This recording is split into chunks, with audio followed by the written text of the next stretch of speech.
Hello everyone, welcome to the course Data Structures using C. We have seen searching techniques. What is searching? Searching is a process of finding the location of a given element in a set of elements. The search is said to be successful if the given element is found, otherwise it is unsuccessful. We have seen the types of searching techniques, which are linear search and binary search. In last session we have seen linear search. Now we will concentrate on binary search. This method works on the sorted list by progressively making better guesses to find the location of search key. Linear search में क्या था? Linear search is a sequential search.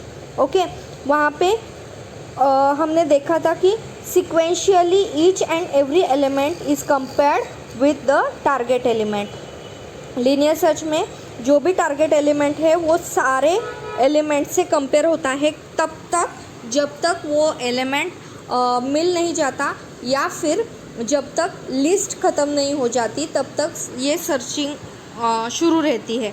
तो इसीलिए another technique binary search is use to reduce the comparison. वहाँ पे time complexity जो थी linear search की वो थी O(n), मतलब n number of comparisons are required to find the particular target element.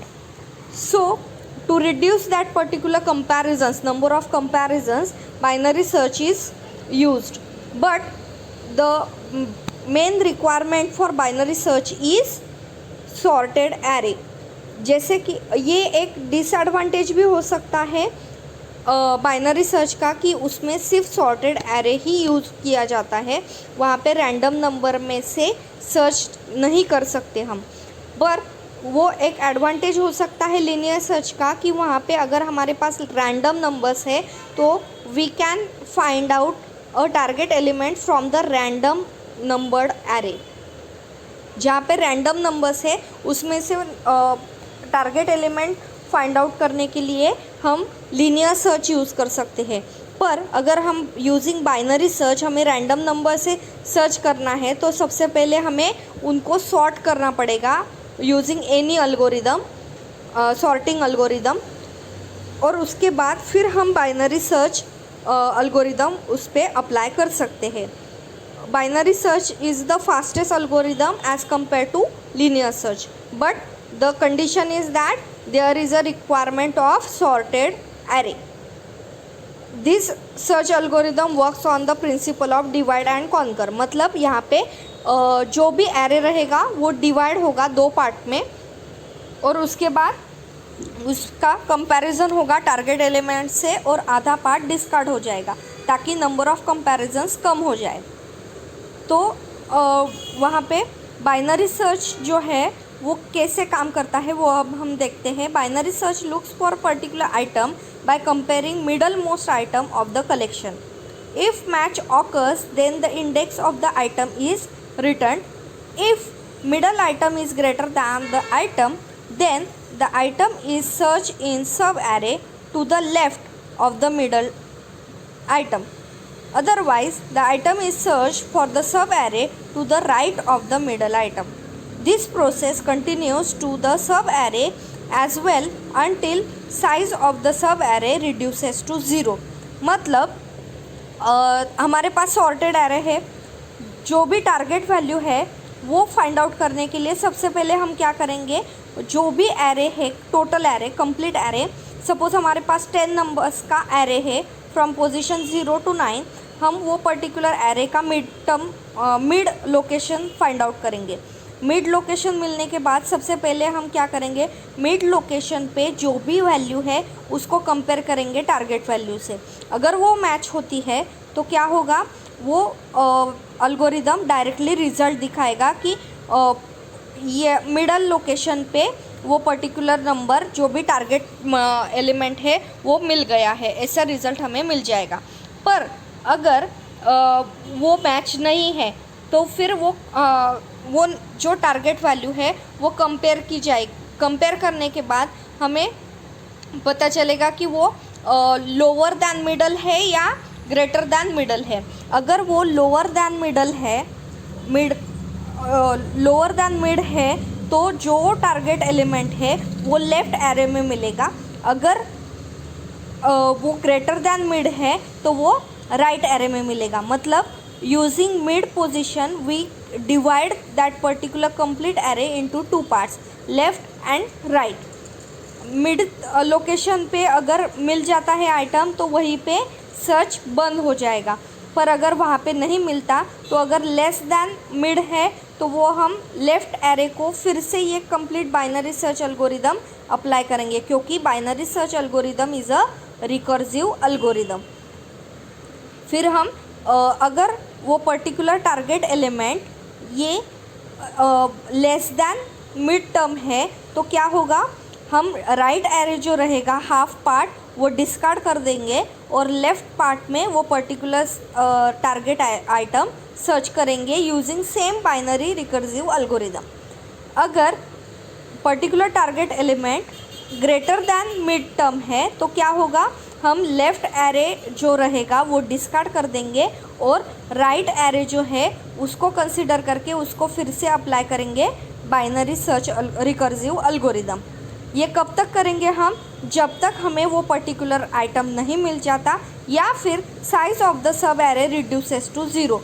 हम क्योंकि हर बार हम जो भी रिकर्सिव एल्गोरिदम अप्लाई करने वाले हैं वहाँ पे हर बार क्या होने वाला है, जो भी कंप्लीट एरे है उसको दो पार्ट में डिवाइड किया जाएगा using mid term calculation.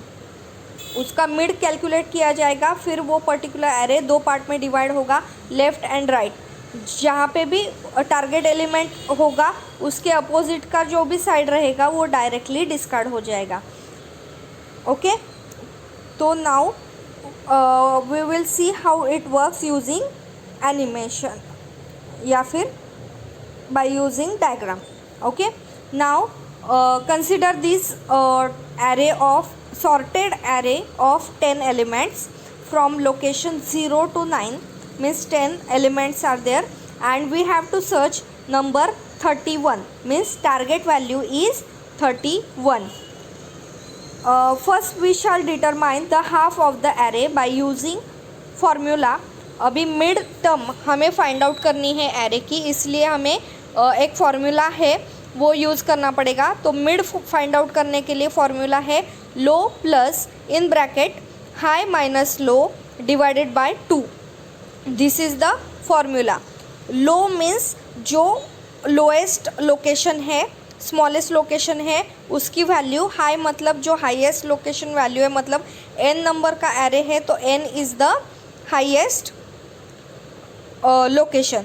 So here in our example low की वैल्यू है 0 बिकॉज 0 पोजीशन पे 10 नंबर असाइन किया है और हाई की वैल्यू है 9।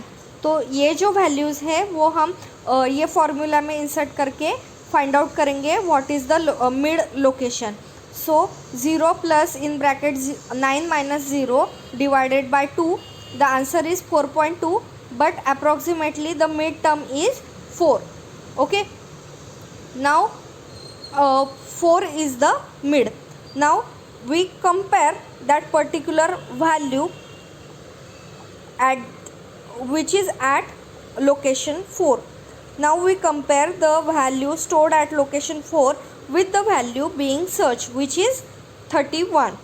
Okay, we find that the value at location 4 is 27, which is not matched, as the value is greater than 27 and we have sorted array, so we also know that the target value must be in the upper portion of the array. Upper portion means right array. Using mid term हमने mid calculate किया, उससे क्या हुआ, दो part में divide हो गया array. Left part रहेगा 0 to 4 एंड राइट पार्ट रहेगा 4 to 9, इसीलिए ये दो पार्ट हो गए लेफ़्ट एंड राइट। अभी हमने कंपेयर किया फोर्थ लोकेशन पे कौन सी वैल्यू है 27, उसको कंपेयर किया 31 से, वो मैच नहीं हो रही है, तो 27 इज़ 31 इज़ ग्रेटर दैन 27, इसीलिए जो भी टारगेट वैल्यू रहेगी वो कहाँ पे रहेगी, राइट एरे में रहेगी, लेफ्ट एरे में नहीं रहेगी, क्योंकि this is a sorted array. इसीलिए हम यहाँ पे क्या करेंगे, जो लेफ्ट एरे है उसको डिस्कार्ड कर देंगे।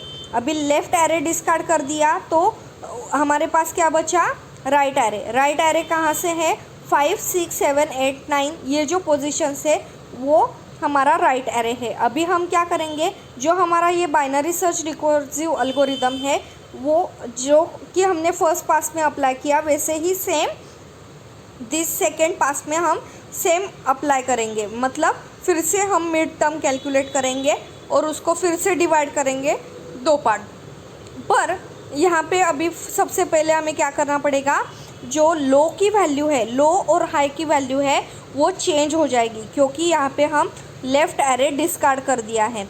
अभी पहले लो की वैल्यू क्या थी, 0। अभी हमें लो की वैल्यू चेंज करनी पड़ेगी। अभी लो की वैल्यू क्या रहेगी, उसके लिए फॉर्मूला रहता है मिड प्लस 1। अगर हम लेफ़्ट एरे डिस्कार्ड कर रहे हैं तो मिड की वैल्यू रहेगी, लो की वैल्यू रहेगी मिड प्लस 1।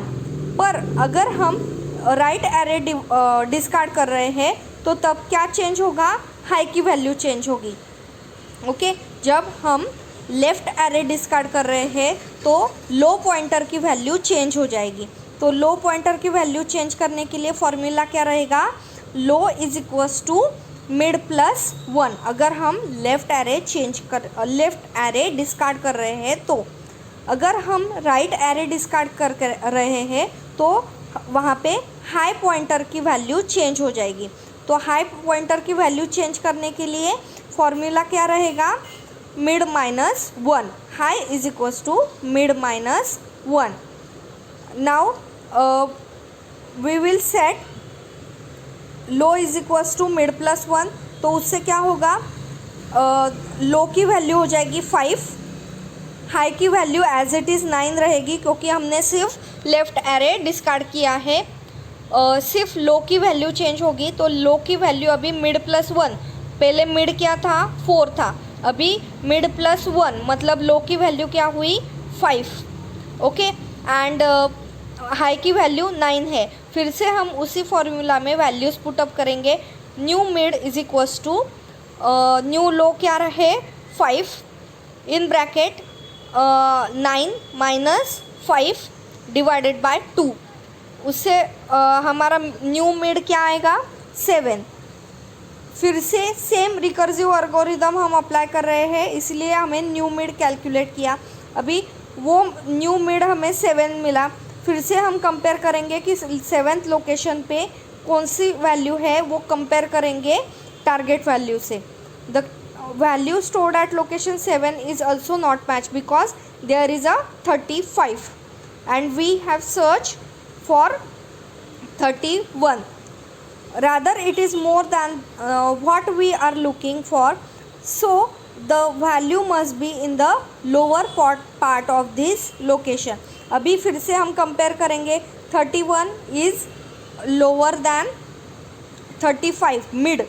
अभी जब भी जो भी टारगेट एलिमेंट है वो अगर लेस दैन मिड है तो हमें क्या करना पड़ेगा, राइट एरे जो है वो डिस्कार्ड करना पड़ेगा। पहले क्या था, पहले पास में फर्स्ट पास में जो टारगेट वैल्यू थी वो ग्रेटर दैन मिड थी। मिड क्या था, 27 से टारगेट वैल्यू ग्रेटर थी, इसीलिए हमने क्या किया था, लेफ़्ट एरे डिस्कार्ड किया था। पर अभी यहाँ पे टारगेट वैल्यू जो है वो लोअर दैन मिड है, इसीलिए हम क्या करेंगे, राइट एरे जो है वो डिस्कार्ड करेंगे। राइट एरे डिस्कार्ड कर रहे हैं, इसलिए क्या होगा, उसकी हाई पॉइंटर की वैल्यू जो है वो चेंज हो जाएगी। हाई पॉइंटर की वैल्यू क्या हो जाएगी फिर, mid minus 1। Now what are the values of low and high. Low की वैल्यू क्या थी, 5, और हाई की वैल्यू क्या चेंज होगी, मिड माइनस 1। मिड क्या है, 7 minus 1 is equals to 6। Now our new pointer will be 5. Okay, new pointer will be 5. Then again we will apply same formula, mid is equals to mid is equals to low minus low plus high minus low divided by 2। उससे हम mid calculate करेंगे और new mid calculate करेंगे। तो उससे new mid हमें मिला 5। Fifth location पे हम फिर से टारगेट वैल्यू कंपेयर करेंगे। टारगेट वैल्यू कंपेयर करने के बाद हमें पता चलेगा कि वो मैच हो गया है, तो हम कंक्लूड करेंगे कि 31 is stored at the location 5।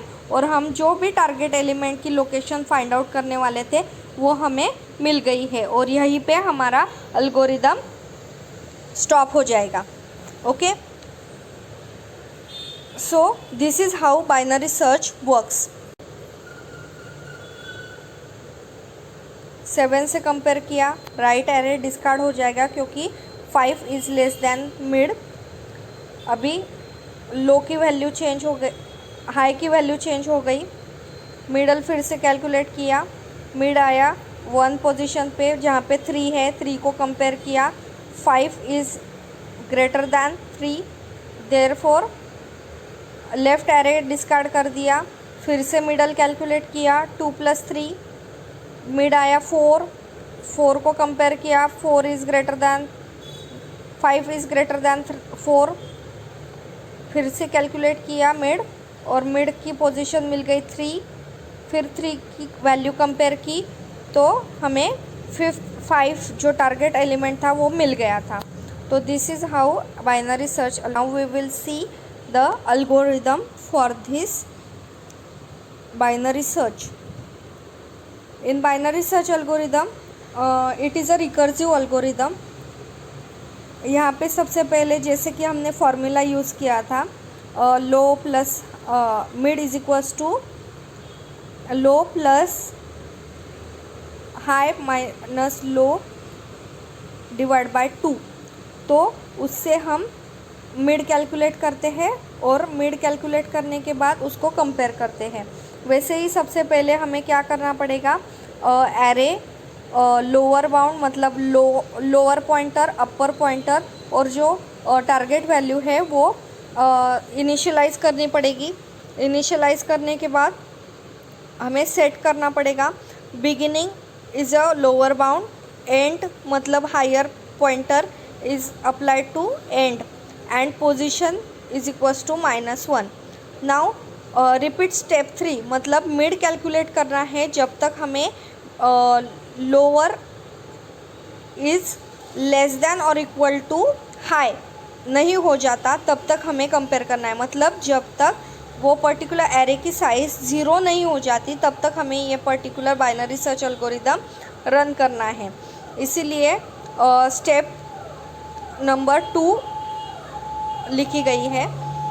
उसके बाद set mid is equals to beginning plus end divided by 2। मतलब मिड कैलकुलेट करने के लिए low plus high divide by 2, उससे मिड कैलकुलेट किया। स्टेप 4 में मिड को टारगेट वैल्यू से कंपेयर किया और पोजीशन सेट की मिड से और प्रिंट कर दिया पोजीशन। ये लूप जो है वो कंप्लीट लूप वर्क होते रहेगा जब तक हमें वो पर्टिकुलर वैल्यू की पोजीशन नहीं मिल जाती, या फिर स्टेप नंबर 2 में जैसे हमने मेंशन किया है बिगिनिंग इज़ लेस देन और इक्वल टू एंड, मतलब जब तक वो एरे की साइज़ 0 नहीं हो जाती तब तक ये पर्टिकुलर एल्गोरिदम वर्क होगा। Okay, now we will see the C program for binary search. It is a recursive algorithm. For that we use function. Here first we will write main function. First of all we initialize the integer array of integer with some sorted array. In that we have total 7 elements. n is equals to 7, वो भी हमने initialise किया। Element जो कि हमें search करना है target element वो है 9। अभी हमें वो फाइंड आउट करना है, इसलिए हमने फंक्शन यूज़ किया है। तो फंक्शन का नाम है रिकर्सिव बाइनरी सर्च। उसको हमें क्या क्या वैल्यूज़ देना पड़ेगा, क्या क्या इंफॉर्मेशन एज ए इनपुट देना पड़ेगा, जो कि एरे है, उसके बाद उसका लो पोजीशन क्या है, हाई पोजीशन क्या है, हाई पॉइंटर क्या है, और जो एलिमेंट टारगेट एलिमेंट हमें जो सर्च करना है वो एज ए इनपुट हमें वो रिकर्सिव फंक्शन को अप्लाई करना पड़ेगा, और उससे रिटर्न क्या आएगा, टारगेट एलिमेंट की पोजीशन। इसीलिए int found index is the position catch by recursive binary search algorithm function. Okay, then we have write if condition if found index is equals to -1। मतलब अगर इंडेक्स की position जो कि recursive binary search function ने दी है, return भेजी है, वो अगर -1 होती है, मतलब अल्गोरिदम की साइज़ 0 हो जाती है, तब तक एलिमेंट की पोजीशन अगर नहीं मिलती तो एलिमेंट वो पर्टिकुलर एरे में है ही नहीं। इसीलिए हमें मैसेज प्रिंट करना पड़ेगा element not found in the array, else element found at index, और जो भी इंडेक्स पोजीशन रिटर्न की है रिकर्सिव बाइनरी फंक्शन ने, वो इंडेक्स हम प्रिंट कर देंगे और रिटर्न 0 करके ये प्रोग्राम से बाहर आ जाएगा। Now all the logic behind recursive binary search algorithm is in recursive binary search function. So let's see what is recursive binary function. This is a binary function, integer recursive binary search function which have input as that particular integer array, start index मतलब low, end index मतलब high, और int element मतलब target element. Now सबसे पहले हमें क्या करना पड़ेगा, जो कि इंडेक्स है हाई एंड लो वो चेक करना पड़ेगा। जब तक लो वो 0 नहीं होता तब तक हमें ये रिकर्सिवली चेक करना है। इसीलिए हमने ये कंडीशन लिखी, इफ़ एंड इंडेक्स मतलब हाई इज़ ग्रेटर देन और इक्वल टू लो मतलब स्टार्ट इंडेक्स। जब तक ये कंडीशन नहीं 0 नहीं होती एरे की साइज़, तब तक हमें ये कंपैरिजन करना है। तो कौन सा कंपैरिजन करना है, तो सबसे पहले हमें मिड कैलकुलेट करना होता है। तो मिड कैलकुलेट करने के लिए int middle is equals to start index मतलब लो प्लस एंड इंडेक्स मतलब हाई माइनस स्टार्ट इंडेक्स मतलब लो डिवाइडेड बाय 2। मतलब हमने मिड कैलकुलेट किया, mid is equals to low plus high minus low divided by 2, उससे हमें mid calculate कर दिया। अभी मिड लोकेशन को हम कंपेयर करेंगे using with the target element. If array of mid is equals to element, जो टारगेट एलिमेंट है उसको हम मिड पोजीशन से कंपेयर करेंगे। अगर वो ट्रू होता है तो रिटर्न क्या होगा, मिडल, रिटर्न मिडल हो जाएगा तो उसकी पोजीशन प्रिंट हो जाएगी। If array of middle is greater than element, mid जो है वो एलिमेंट से ग्रेटर है, तो क्या होगा, राइट एलिमेंट राइट एरे जो है वो डिस्कार्ड हो जाएगा।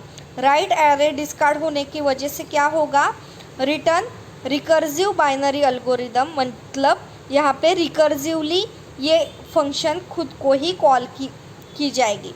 जब तक उसकी साइज़ 0 नहीं हो जाती तब तक यही सेम कैलकुलेट होता रहेगा। पर यहाँ पे जो एंड इंडेक्स है, क्योंकि हम डिस्कार्ड क्या कर रहे हैं, राइट एरे डिस्कार्ड कर रहे हैं। राइट एरे डिस्कार्ड करने की वजह से क्या होगा, उसकी एंड इंडेक्स जो है मतलब हाई पॉइंटर जो है वो चेंज हो जाएगा। हाई पॉइंटर चेंज हो जाएगा तो उसकी न्यू इंडेक्स क्या रहेगी, new location mid -1, high is equals to mid -1। तो रिकर्सिव बाइनरी सर्च एल्गोरिदम में हम उसको कॉल करने के वक्त array start index same as it is provide करेंगे, क्योंकि हम राइट एरे डिस्कार्ड कर रहे हैं, इसीलिए लो वैल्यू जो रहेगी वो कांस्टेंट रहेगी। पर जो एंड इंडेक्स है मतलब हाई पॉइंटर है वो चेंज हो जाएगा मिड -1, कॉमा टारगेट एलिमेंट वो भी कांस्टेंट रहेगा। एल्स अगर ये कंडीशन ट्रू नहीं होती, मतलब मिडल इज ग्रेटर देन और ग्रेटर देन एलिमेंट नहीं है, मतलब क्या होगा, array of middle is less than element. तो लेस देन एलिमेंट में क्या होगा, हम लेफ्ट एरे डिस्कार्ड करेंगे। लेफ्ट एरे डिस्कार्ड करेंगे तो उसमें क्या होता है, हाई की वैल्यू कांस्टेंट रहती है, लो की वैल्यू चेंज हो जाती है। इसीलिए यहाँ पे हम एरे एज इट इज़ वैसे का वैसा देंगे और स्टार्ट इंडेक्स मतलब लो की वैल्यू जो है वो चेंज हो जाएगी मिडल +1 और हाई की वैल्यू एज इट इज़, और जो सर्च एलिमेंट है वो सेम एज इट इज़ उसको हम प्रोवाइड करेंगे और वो फिर से खुद को कॉल करेगा। ये कब तक होगा, जब तक एरे की साइज़ 0 नहीं हो जाती या फिर वो पर्टिकुलर एलिमेंट उसकी लोकेशन नहीं मिल जाती, तब तक ये रिकर्सिवली खुद को कॉल करता रहेगा। This is the C program for the binary search algorithm. Now we will see time complexity analysis. The best case time complexity of binary search is the element to be searched in this middle of the list, मतलब जो भी target value हम search कर रहे हैं वो middle location पे ही मिल जाए, फर्स्ट पास में ही मिडल लोकेशन पे ही मिल जाए, तो उसको बेस्ट केस बोल सकते हैं। तो best case time complexity of binary search is 1 best case मतलब जहाँ कम इटरेशन में हमें रिज़ल्ट मिल जाए तो उसको बोलते हैं हम बेस्ट केस टाइम कॉम्प्लेक्सिटी।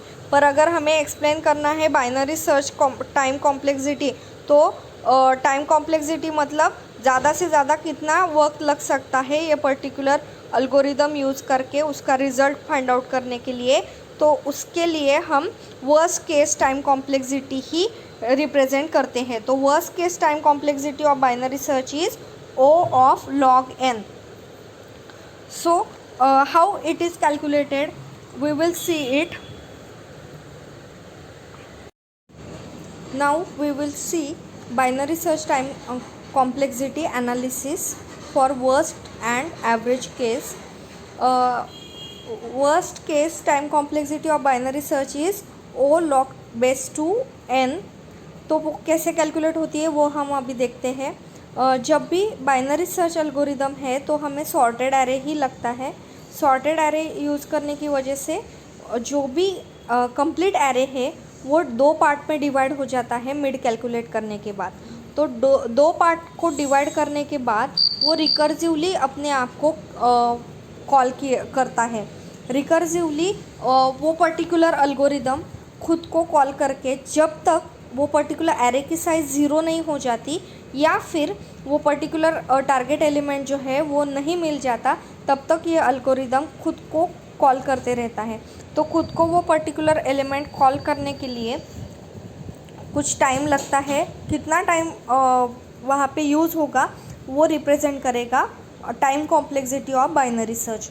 तो टोटल टाइम जो कि वो पर्टिकुलर कंपैरिजन को लगने वाला है वो अगर हम कंसिडर करते हैं T of n is equals to जो भी हमने इनिशियलाइज किया है, लाइक असाइनमेंट ऑफ एरे की साइज़, हमने एरे के एलिमेंट लिए, उसके बाद वो पर्टिकुलर एरे का मिड कैलकुलेट किया using low and high pointer.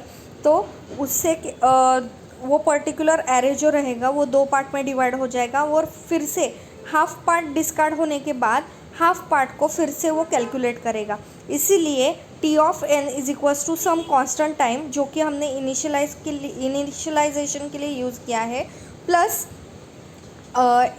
T of n/2 मतलब जो हम आधा एरे डिस्कार्ड कर देते हैं और आधे पार्ट को फिर से recursively same binary search algorithm हम यूज़ करते हैं। इसीलिए T of n is equals to C plus T of n/2 ये पर्टिकुलर फंक्शन हम यूज़ करते हैं। अभी फर्स्ट पास के लिए T of n is equals to this. अभी हमने हाफ पार्ट, सपोज़ हमारे पास 10 नंबर्स थे, 10 नंबर्स का हमने मिड कैलकुलेट किया, मिड कैलकुलेट करने के बाद हमने कंपेयर किया मिड पोजीशन को, हमने आधा पार्ट जो था वो डिस्कार्ड कर दिया। अभी हमारे पास हाफ एरे है, हाफ एरे है मतलब 5 नंबर का एरे है। 5 नंबर को हमें फिर से बाइनरी सर्च एल्गोरिदम हमने कंपेयर किया है। अभी हमारा हाफ एरे जो था उसको कितना टाइम लगेगा वो भी हमें कैलकुलेट करना पड़ेगा, वो भी टाइम कॉम्प्लेक्सिटी में के एनालिसिस में हमें पकड़ना पड़ेगा। इसीलिए टी ऑफ n बाई 2 भी हमें कैलकुलेट करना पड़ेगा। अभी टी ऑफ n बाई 2 मतलब 5 एलिमेंट के लिए कितना टाइम लगेगा, तो उसके लिए फिर से हमें हमने जो इनिशियलाइजेशन किया है उसका सम कांस्टेंट टाइम जो कि c हमने कंसिडर किया है, प्लस वो 5 एलिमेंट में से फिर से हम मिड कैलकुलेट करेंगे। उसमें से भी मिड को कंपेयर करने के बाद उसमें से भी हाफ पार्ट हम डिस्कार्ड कर देते हैं। तो वो जो हाफ पार्ट डिस्कार्ड होता है उसकी साइज़ क्या रहेगी फिर टी ऑफ n बाय 4, क्योंकि वो 4th पार्ट रहेगा वो पर्टिकुलर होल एरे का। मतलब मिड कैलकुलेट किया हमने, 5 का मिड आया 3 को हम कंपेयर करेंगे, उसमें से डिस्कार्ड हो जाएगा तो हमें जो 4th पार्ट है वो हमें मिल जाएगा। इसीलिए T of n by 2 is equals to C plus T of n by 4। Statement 1 और स्टेटमेंट 2 हम क्या करेंगे, अभी सब्सटीट्यूट 2 इन 1, जो भी n बाई 2 की वैल्यू है वो हम फर्स्ट स्टेटमेंट में पुटअप कर देंगे। तो सब फर्स्ट स्टेटमेंट में पुटअप करने के बाद हमें मिलेगा T of n is equals to T of n by 2 plus 2c। वैसे ही सेम रिकर्सिव एल्गोरिदम जब तक उसको 0th पोजीशन पे नहीं आता तब तक हमें रिकर्सिवली सारे जो भी सब पार्ट्स है, सब एरेज है, उसको रिकर्सिवली कॉल करना पड़ रहा है। तो उन सब का टाइम हमें कंसिडर करना पड़ेगा एनालिसिस में। इसीलिए सेम कॉन्जिक्यूटिवली हमें वो टाइम कंसिडर करना है। इसीलिए T of n by 4 is equals to C plus T of n by 8, ये 4th स्टेटमेंट आ जाएगा जब हम 4th पार्ट का एनालिसिस करेंगे। उसके बाद फिर स्टेटमेंट 4 हम सब्सटीट्यूट करेंगे स्टेटमेंट 3 में, तो उसका आ जाएगा result T of n is equals to T of n by 8 plus 3c। अभी ये जो पैटर्न है ये सेम पैटर्न है, तो उसमें से पैटर्न हम आइडेंटिफाई करेंगे और उसको कुछ नाम देंगे। अभी पैटर्न आइडेंटिफाई करने के लिए हमने जो ऊपर के सारे स्टेटमेंट्स है 1 2 3 4 और 5 उसको एनालाइज करके पैटर्न आइडेंटिफाई किया। T of n is equals to T of n by 2 raise to i, क्योंकि फर्स्ट स्टेटमेंट में था n बाय 2, फिर n by 4, then n by 8, next क्या आएगा n बाय 16, उसके नेक्स्ट क्या आएगा n बाय 32। तो 2 रेस टू द पावर जो भी वैल्यू रहेगी वो, इसीलिए वहाँ पे हमने रिप्रेजेंट किया i, कंसिडर किया i। और प्लस जैसे जैसे हम पावर इंक्रीज करते जाते हैं वैसे ही c को हमें उतने पावर से मल्टीप्लाई करना है। इसीलिए T of n is equals to T of n divided by 2 raise to i plus i और multiplied by constant c at some point. अभी ये सब पूरा कब तक होते जाएगा, जब तक सिंगल एलिमेंट नहीं रह जाता वो पर्टिकुलर एरे में, तब तक ये सब टाइम ये कंप्लीट चलता रहेगा sequence. At some point as 2 raise to n divided by 2 raised to I diminishes, we reach only one element in the array। तो तब क्या होगा, t of n divided by 2 raised to I is equals to t of 1, मतलब वहाँ पे सिर्फ एक ही element बाकी है। तो एक एलिमेंट को उसको फिर से रिकर्सिवली कॉल करके मिड कैलकुलेट करते आएगा क्या, नहीं करते आएगा। तो उसके लिए उसको सिर्फ कंपेयर करना पड़ेगा, तो उसके लिए टाइम क्या लगेगा, t of 1। इसीलिए T of n divided by 2 raise to i is equals to T of 1। इसीलिए n by 2 raise to i is equals to 1, therefore n is equals to 2 raise to i। Now अभी हमें इन दोनों का log लेना है, तो take log on both side. Log लेने के बाद उसकी वैल्यू हम चेक करेंगे। Log base two n is equals to log base two 2 raise to i। अभी log base two 2 raise to i मतलब same as it is raise to की जो पावर रहेगी वही वैल्यू आ जाएगी, इसीलिए log base two n is equals to i। Now substitute, we will substitute statement number 7 in statement number 6। तो उससे क्या हो गया, t of n is equals to t of n by 2 raise to log 2 n, मतलब i की value जो थी वो हमने log बेस टू n वो वहाँ पे i की जगह पे रिप्लेस कर दी। अभी i की जगह पे रिप्लेस करने के बाद 2 raise to log base two n मतलब सेम वैल्यू n जो रेस टू पावर है log बेस टू की वही उसका आंसर आ जाएगा, इसीलिए t of n is equals to t of n by n plus c log base two n। तो n कट हो जाएगा और t of n is equals to t of 1 plus c log two n। अभी t of 1 मतलब एक element को वो particular कितना टाइम लगेगा वो पर्टिकुलर कंपैरिजन करने के लिए, मिड कंपैरिजन करने के लिए, इसीलिए उसको सपोज k टाइम लगेगा। ओके, इसीलिए हमने k कांस्टेंट डाला वहाँ पे। t of n is equals to k plus c log base two n। अभी बिग ओ नोटेशन हमें देखना है ये पर्टिकुलर टाइम कॉम्प्लेक्सिटी को रिप्रेजेंट करने के लिए। तो बिग ओ नोटेशन में जो भी कॉन्स्टेंट्स रहते हैं वो एलिमिनेट हो जाते हैं और जो पर्टिकुलर टर्म जो ज़्यादा से ज़्यादा उसको अफेक्ट कर सकती है उसको हम टाइम कॉम्प्लेक्सिटी में कंसिडर करते हैं। तो जो भी कांस्टेंट है वो हम एलिमिनेट कर देंगे। कांस्टेंट यहाँ पे k और c है जो कि कांस्टेंट टाइम है फॉर इनिशियलाइजिंग और comparing that particular iterations. So t of n is equals to O log base to n, which is the average or worst case time complexity for binary search. Okay, समझ में आया? Most of the time सबको ये पता होता है कि binary search time complexity ये ओ लॉग बेस टू n है, पर वो कैसे कैलकुलेट होती है ये नहीं पता होता है। तो ये पर्टिकुलर कैलकुलेशन ध्यान में रखो और वो कैसे कैलकुलेट की जाती है वो आपको पता होना चाहिए।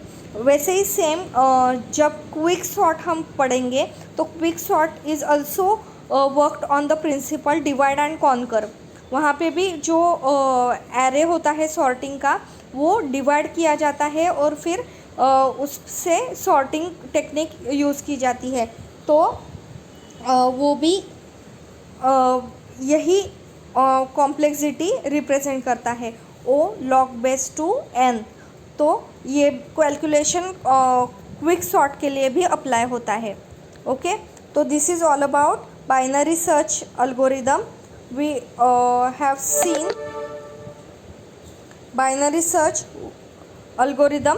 बाइनरी सर्च में हमें टारगेट एलिमेंट को फाइंड करने के लिए स्पेशली सॉर्टेड एरे ही चाहिए होता है। सॉर्टेड एरे को हम मिड कैलकुलेट करते हैं। मिड कैलकुलेट करने के बाद उसको कंपेयर करते हैं मिड लोकेशन के ऊपर जो भी एलिमेंट है उससे कंपेयर करते हैं। अगर वो ग्रेटर दैन मिड है तो लेफ़्ट पार्ट डिस्कार्ड कर देते हैं। अगर लेस दैन मिड है तो हम राइट पार्ट डिस्कार्ड कर देते हैं। और एज़ पर डिस्कार्ड जो भी पार्ट हम डिस्कार्ड कर रहे हैं एज़ पर दैट लो और हाई पॉइंटर की वैल्यू चेंज करके recursively same binary search algorithm हम कंपेयर करते हैं। Okay, so this is all about binary search algorithm. Base case time complexity is O1, मतलब जो मिड पोजीशन पे ही target element अगर मिल जाता है तो उसको बोलेंगे हम best case time complexity for binary search. पर एवरेज और worst case is the O log n। वो भी कैसे कैलकुलेट की वो हमने भी यहाँ पे देखा था।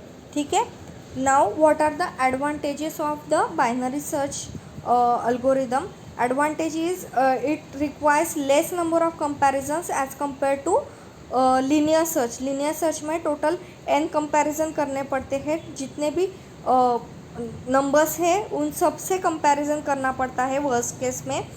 यहाँ पे हाफ पार्ट डायरेक्टली हम डिस्कार्ड कर सकते हैं बिकॉज सॉर्टेड एरे हमारे पास होता है.